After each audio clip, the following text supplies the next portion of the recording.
Ever excitedly hit that track package button only to realize your new phone beat you home, and then the anxiety sets in? Because what if it's not there when you get there? Unfortunately, that anxiety is becoming reality for a lot of people, especially those eagerly awaiting the latest iPhone.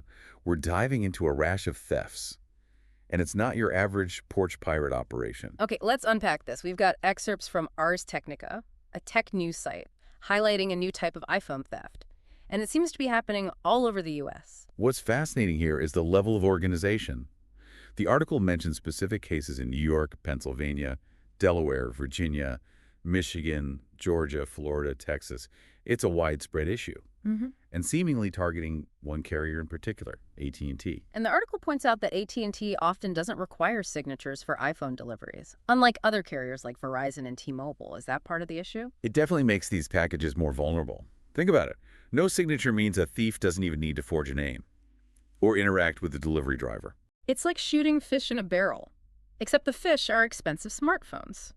So how are they even finding these packages? Are these thieves stalking delivery trucks? That's just it. It seems to be more calculated than that.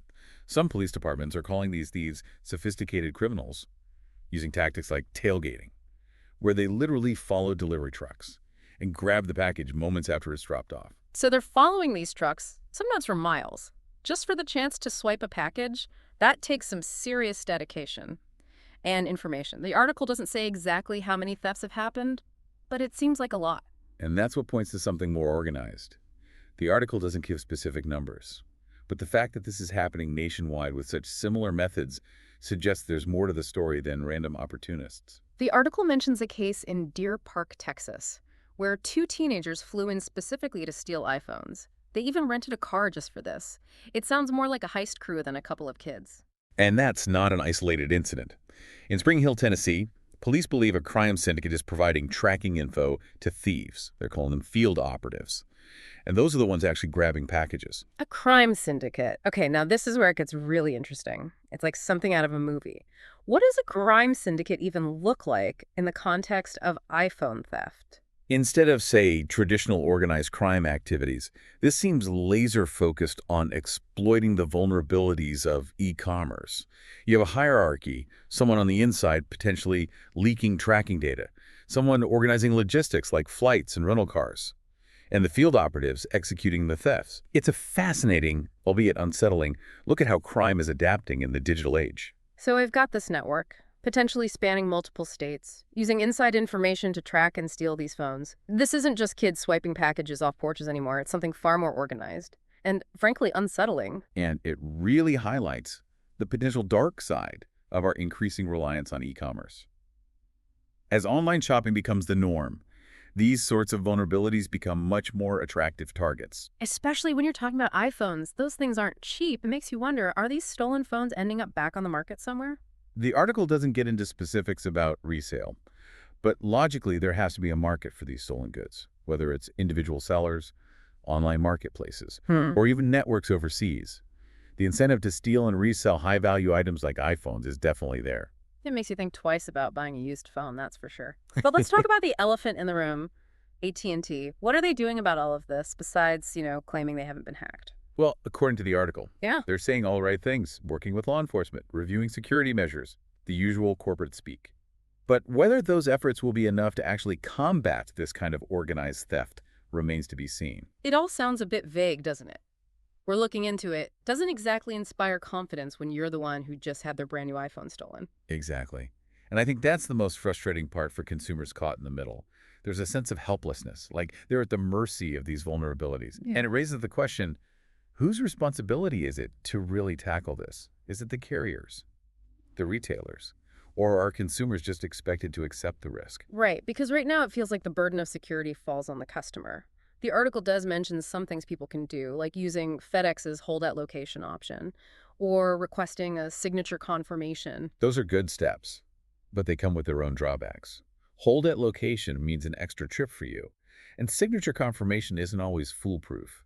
Plus, it shouldn't be solely on the consumer to navigate these workarounds. So what's the solution here? Are we all just doomed to live in fear of package thieves?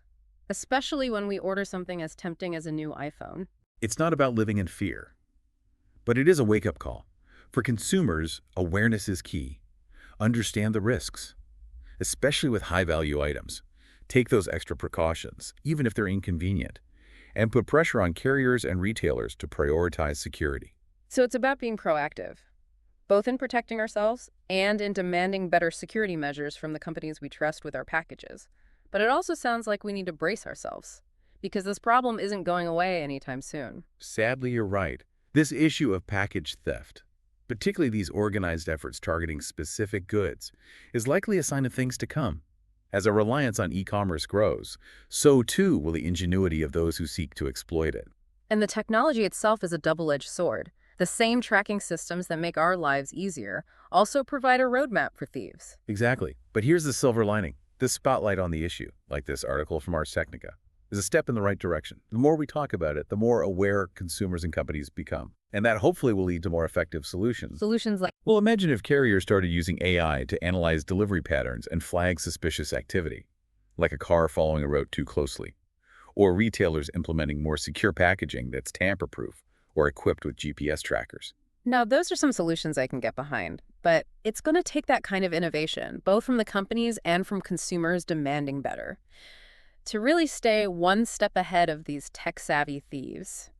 It feels like we're in the early innings of a really complex game here.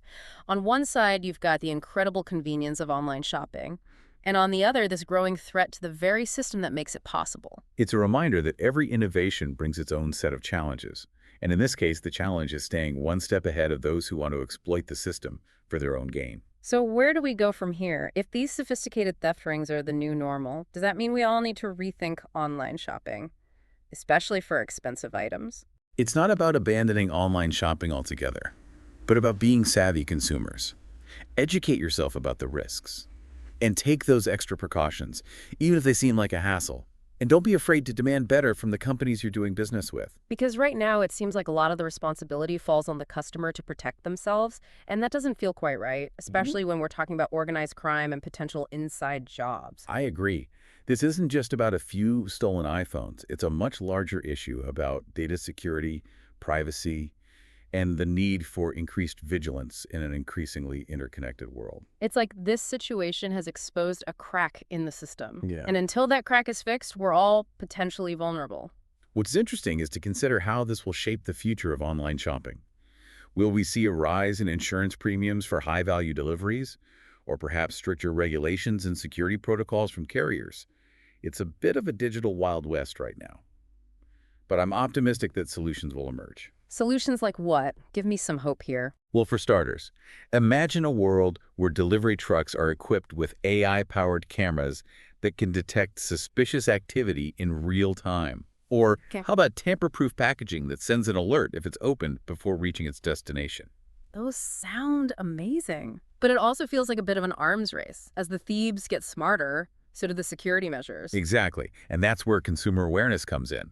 By staying informed about the risks and demanding better from companies, we can help drive the development and adoption of these new technologies and strategies. So it's about being proactive, both in protecting ourselves and in pushing for a safer online shopping experience for everyone. Precisely.